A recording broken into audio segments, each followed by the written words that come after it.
Is there a link between PTSD and jury duty? So recently, I was a juror on a very violent case where one was beaten to death for 2 weeks. We sat through videos, pictures of her injury, and the victim's testimony. We really felt her pain. During the trial, I started waking up in the middle of the night, and my heart was racing, and I felt an unusual amount of stress. Even weeks after it was over, I kept thinking about the details. And keep in mind, I work in the medical field and I've seen a lot of things that would make most people uncomfortable. But this felt really different. That's when it kind of clicked and I realized my symptoms were really similar to PTSD, also known as post-traumatic stress disorder.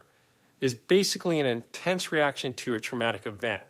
In my case, just witnessing the crime as a juror was enough to trigger symptoms. So what can you do about it? In my case, it was relatively mild and I got better over time. But if you're dealing with intrusive thoughts, sometimes I think about the attack and it would just pop into my head. If you're experiencing some sort of avoidance, I started being overly cautious of people.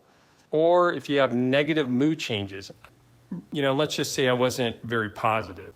Or a heightened sense of arousal. At times I was on edge and I had trouble sleeping. So if you have any of these symptoms and they persist, then it might be time to call the doctor. PTSD isn't just for people on the front lines. It can happen to anyone who experiences or even witnesses trauma. If this sounds familiar, you're not alone. Find help and comment below.